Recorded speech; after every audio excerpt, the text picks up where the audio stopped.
Confident group ഉടമ doctor CJ റോയിയുടെ ആത്മഹത്യ പെട്ടെന്നുണ്ടായ ഒരു വികാരത്തിന് പുറത്ത് നടന്നതല്ല. മറിച്ച് എല്ലാം തീരുമാനിച്ചുറപ്പിച്ച ആത്മഹത്യ തന്നെയായിരുന്നു എന്നുള്ള വാർത്തകളാണ് ഏറ്റവും അവസാനം ഇപ്പോൾ പുറത്തു വരുന്നത്.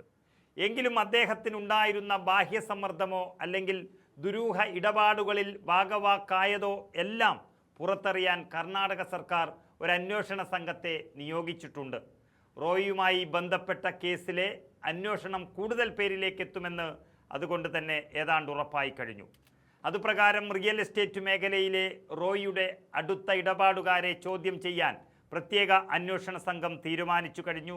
അതിൻ്റെ നീക്കങ്ങൾ ആരംഭിച്ചു. റിയൽ എസ്റ്റേറ്റ് മേഖലകളിൽ അല്ല റോയി കടന്നിരുന്നത് എന്നും കൺസ്ട്രക്ഷൻ മേഖലകളിൽ മാത്രമാണ് അദ്ദേഹത്തിൻ്റെ പ്രവർത്തനമെന്നും പറയുന്നുണ്ടെങ്കിലും റിയൽ എസ്റ്റേറ്റിലെ ഇപ്പോൾ പേര് കേട്ടു തുടങ്ങിയിരിക്കുന്നു. അതുപ്രകാരം റോയിയുടെ വൻകിട ഭൂമി ഇടപാടുകളിൽ നിർണായകമായ പങ്ക് വഹിച്ചവരെ കേന്ദ്രീകരിച്ചുകൊണ്ടാണ് നിലവിൽ അന്വേഷണം പുരോഗമിക്കുന്നത്. കുടുംബങ്ങളുടെ മൊഴി രേഖപ്പെടുത്തിയതോടുകൂടിയാണോ ഈ നീക്കത്തിലേക്ക് SIT കടന്നതെന്നും സംശയമുണ്ട്. അതിൽ നിന്നുള്ള നിർണായക വിവരങ്ങൾ ലഭിച്ചിരിക്കുന്നു എന്നുള്ള വാർത്തകളും പുറത്തു വരുന്നു. അതായത് മരണത്തിന് പിന്നിലെ കാരണങ്ങളെക്കുറിച്ച് കൂടുതൽ വ്യക്തത തേടുന്നതിൻ്റെ ഭാഗമായി റോയിയുടെ ഭാര്യയുടെ മൊഴി ഒരിക്കൽ SIT രേഖപ്പെടുത്തി കഴിഞ്ഞു. ഇനി വീണ്ടും രേഖപ്പെടുത്താനും അന്വേഷണ സംഘം നടപടി തുടങ്ങിയിട്ടുണ്ട്. ഇതിനു പുറമെ അദ്ദേഹത്തിൻ്റെ ബാങ്ക് അക്കൗണ്ടുകളിലെ സാമ്പത്തിക ഇടപാടുകളുടെ വിശദാംശങ്ങൾ ലഭ്യമാക്കാനായി ബാങ്കുകൾക്ക് SIT കത്തും നൽകിക്കഴിഞ്ഞു. സത്യത്തിൽ കേന്ദ്ര ഏജൻസികളുടെ ഇടപെടൽ മൂലമാണ് ഈ ആത്മഹത്യയിലേക്ക് കടന്നത് എന്ന് പറയുമ്പോഴും കേന്ദ്ര ഏജൻസികൾ ഇങ്ങനെ ഇടപെടാനുള്ള കാരണം എന്ത് എന്നുള്ളതാണ് ഏറെ പ്രധാനം. മിസ്റ്റർ റോയ് നടത്തിയ ബിസിനസ്സുകളിൽ ഏറ്റവും വലിയ തോതിലുള്ള കള്ളപ്പണത്തിൻ്റെ സ്വാധീനമുണ്ട് എന്നുള്ളതും അത് തെളിയിക്കാൻ കഴിയാതെ വരികയും ഒരുപക്ഷെ അറസ്റ്റിലാകാനുള്ള സാധ്യത മനസ്സിൽ വല്ലാതെ അലട്ടിയിരുന്നതുമായിരിക്കാം ഇങ്ങനെ ഒരു കടുങ്കൈയിലേക്ക് കടന്നതെന്നും ചില സൂചനകളും പുറത്തു വരുന്നു. ഇതിൻ്റെ എല്ലാം സത്യാവസ്ഥ അറിയാനുണ്ട്. അതാണ് കർണാടകയിലെ കോൺഗ്രസ് സർക്കാർ SITയെ വളരെ ശക്തമായ രീതിയിൽ തന്നെ ഉപയോഗപ്പെടുത്തുന്നത്. ഏകദേശം 9,000 കോടി രൂപയുടെ ആസ്തിയുണ്ട് എന്ന് പറയുന്ന ഡോക്ടർ റോയ് ഏജൻസികളെ ഭയന്ന് വെറുതെ ആത്മഹത്യ ചെയ്യുന്ന ആളൊന്നുമല്ല. കെട്ടിപ്പടുത്ത സാമ്രാജ്യങ്ങൾ കടപുഴകി വീഴാതിരിക്കാനുള്ള എല്ലാ കാര്യങ്ങളും ഉണ്ടാക്കി വച്ചിട്ട് മാത്രമേ ഏതൊരു വ്യവസായിയും മുന്നോട്ട് പോകാറുള്ളൂ. അതിൽ റെയ്ഡുകൾ വരാം, EDയും വിജിലൻസും കടന്നു വരാം. അതിൻ്റെ പേപ്പറുകളെല്ലാം അവർക്ക് മുന്നിൽ വച്ചാൽ തീരാവുന്ന പ്രശ്നമേ വ്യവസായികൾക്കുള്ളൂ.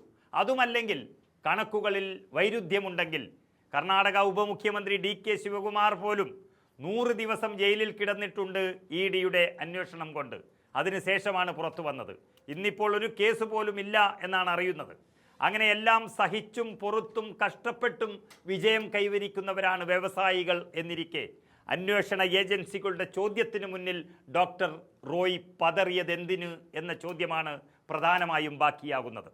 ഡിസംബർ മാസം 15ഓ 16ഓ തീയതിയിൽ അന്വേഷണ ഏജൻസിക്കെതിരെ നൽകിയൊരു കേസ് ദിവസങ്ങൾക്കുള്ളിൽ തന്നെ റോയ് പിൻവലിച്ചതും പിന്നീട് അദ്ദേഹത്തിന് മരണത്തെക്കുറിച്ച് മാത്രം ചിന്ത വന്നതുമെല്ലാം അന്വേഷണ വിധേയമാകാൻ പോവുകയാണ്.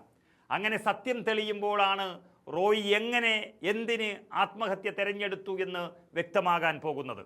റോയിയെപ്പോലെയുള്ള ആയിരക്കണക്കിന് ആളുകൾക്ക് തൊഴിൽ നൽകുന്ന ഒരു സംരംഭകൻ, പ്രതീക്ഷകൾ നൽകുന്ന തരത്തിൽ സമൂഹത്തിൽ വളർന്നു വന്ന ഒരു മലയാളി വ്യവസായി ഇങ്ങനെ ആത്മഹത്യ ചെയ്തിട്ടുണ്ടെങ്കിൽ അതെന്തിന് ചെയ്തു എന്ന് കണ്ടെത്തേണ്ടത് വളരെ അത്യാവശ്യമാണ്.